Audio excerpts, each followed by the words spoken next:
আসসালামু আলাইকুম। কেমন আছেন সবাই? আশা করি ভালো আছেন। প্রতিদিনের মতো আরেকটা ভিডিও নিয়ে আসলাম, লং ভিডিও। আজকেও রান্না করব কচু। কচু খেয়ে এত মজা পাইছি, মন্ডার মধ্যে চাই সারাক্ষণ কচু নিয়ে থাকি। যাই হোক, লোহার কড়াইতে কিন্তু পাঙ্গাস মাছ ভেজে উঠাই নিলাম মাত্রই। ছেলেকে পাঙ্গাস মাছ ভেজে দিলাম। তা ওই তেল ফেলে দিয়ে লাপকি গরমই ছিল, তাই এটার ভিতরে আবার যে কচু রান্না করব সেই মাছগুলোও ভেজে নিলাম। আর ইলিশ মাছ দিয়ে কচু খাইতে খাইতে কচুই দেখি নষ্ট হয়ে যাইতেছে। কি করব, ইলিশ মাছের কোনো হদিশই নাই, বাজারে ইলিশ মাছ উঠছে না কয়েকদিন ধরে। কি করব, যাই হোক এই মাছ দিয়ে রান্না করব। একবার তেলাপিয়া মাছ বের করতে চাইছিলাম, আবার রুই মাছ, পরে ভাবলাম রুই মাছ দিয়ে আগে একবার খাইছি। এটা কি মাছ জানি না, পোনা মাছ নাকি বলতে পারি না আমি অত মাছের নাম জানি না। তাই সামনে যেটা পাইলাম এটা দিয়ে রান্না করার চেষ্টা করলাম, কিন্তু অনেক মজাই হয়েছে। আর কড়াইতে আমি সামান্য পরিমাণ তেল দিয়ে কিন্তু আমি পেঁয়াজ কুচি দিয়ে দিলাম। পেঁয়াজগুলো আমি সুন্দর করে একটু হালকা নাড়াচাড়া দিয়ে নিব, বেশি ভাজা ভাজা করব না। আর এখানে অল্প পরিমাণ আমি গুঁড়া মশলা দেবো। গুঁড়া মশলাটা আমি সবসময় একটু কম ব্যবহার করি, কেননা আমি যে বাটা মশলাটা দিই ওইখানে একটু বেশি করে দেই। আর এই বাটা মশলা আজকে বেশি আছে আমার কাঁচামরিচটা, আমি অনেকটা পরিমাণ কাঁচামরিচের গুলা বেটে দিয়েছি, কেননা কাঁচামরিচের অনেক দাম এখন, তো একটু বেটে দিলে ঝালটা একটু ভালো করে লাগবে। আর সবাই জানেন আমি একটু ঝাল বেশি খাই, কিন্তু মরিচের যে ফাঁকি শুকনা মরিচের যে গুঁড়া যেটা বলে, এটার ঝালটা আমার একদমই পছন্দ না, তাই শুধু একটু কালার হওয়ার জন্য দেই। আবার কিছু কাঁচামরিচ চেরা ছিল আর একটা ভাজি করছি, সেটার জন্যও কিন্তু দিয়ে দিলাম। দিয়ে সুন্দর করে মশলা কষিয়ে নিব। যাই হোক, মশলা কষানো হয়ে গেলে এর ভিতরে কিন্তু আমি সেদ্ধ করা কচুগুলা দিয়ে দিব।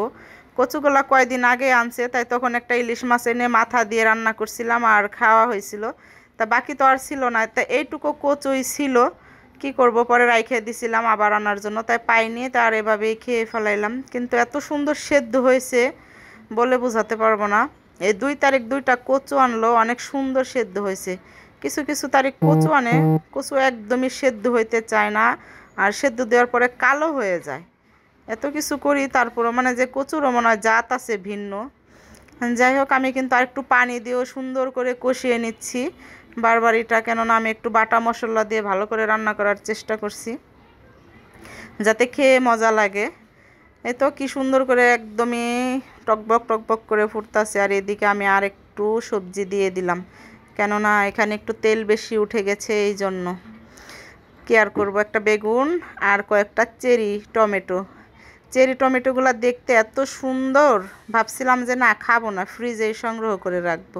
পরে ভাবলাম যে নষ্ট হয়ে যাবে, ওইদিকে দেখি 3-4টা নষ্ট হয়ে গেছে। পরে কয়েকটা দিয়ে দিলাম, আর ছোট একটা বেগুনও দিয়ে দিলাম, যে তরকারিটা একটু বাড়তি হবে। কচু অল্প পরিমাণ ছিল, কিছু করার নেই। দিয়ে কিন্তু আমি অনেকক্ষণ ভরে কষাতে থাকবো। আর যারা আমার ভিডিও দেখেন, যদি ভালো লাগে লাইক কমেন্ট করবেন, খারাপ লাগলে স্কিপ করে চলে যাবেন, কোনো সমস্যা নেই। আর কেউ ইউটিউব থেকে দেখলে আমার চ্যানেলটা অবশ্যই সাবস্ক্রাইব করে রাখবেন। এই তো এটা যখন একটু সেদ্ধ হয়ে যাবে কষানোর পরে, তারপর আমি ঝোলের জন্য পানি দিয়ে দিব। আর এই কাঁচামরিচ বাটা, ধনিয়া, জিরা, আদা, রসুন যে আমি মিক্সড করে পাটায় বেটে নিয়েছি, এরকম টাটকা মশলা বাটার তরকারি আমার কাছে সবসময় মজা লাগে। কিন্তু আজকে আরেকটা ডিসিশন নিয়েছি, কেননা ইদানিং একটু বেশি বাটা কাটা কাটা কাজ করতে গেলে বেশি অসুস্থ লাগে। ভাবতেছি ব্লেন্ডার করে ফ্রিজ করে রাখবো, কিন্তু ওইভাবে রান্না করলে আমার মুখেই রুচবে না, ভালো লাগবে না। কিছু করার নেই, প্রতিদিন আমি টাটকা বেটে নিই। আমি মাঝে মধ্যে অসুস্থ থাকি, তখন আমার অনেকটা কষ্ট হয়ে যায়, কিছু করার থাকে না, কেননা আমি তো একাই থাকি বাসায়। যাই হোক, কিন্তু এরকম বাটা দিয়ে তরকারি রান্না করলে, টাটকা রান্না করলে ভালো লাগে, কিন্তু নিজের শরীর লাগে, ভালো লাগলে তো আর হবে না। তাই যাই হোক, যারা ভিডিওটা লাস্ট পর্যন্ত দেখছেন সবাইকে অসংখ্য ধন্যবাদ। আর কচুগুলা দেখছেন, খুরসুন দিয়ে চাপ দেওয়ার সঙ্গে সঙ্গে একদম গলে যাচ্ছে, কি সুন্দর সেদ্ধ হয়ে গেছে। এটা কোনো আঁশ যুক্ত না, এমনি আঁশ ছাড়া। এখন আমি শুধু অপেক্ষা করব ঝোলটা গাঢ় হওয়ার পর্যন্ত, যে গাঢ় হইলে আমি এটা চুলাটা বন্ধ করে দিব। এই তো ঝোলটা আরেকটু শুকায় আসছে, আর টমেটোগুলোও কিন্তু সেদ্ধ হয়ে গেছে। আর এখন বাজারে চেরি টমেটোগুলাই পাওয়া যায়, বড় টমেটো পাওয়া যায় না। বড় টমেটো তো আমি অনেকগুলো ফ্রিজে সংগ্রহ করে রাখছি, এখনও ধরিনি, খাওয়া ধরিনি, আর কিছুদিন পর থেকে ধরবো।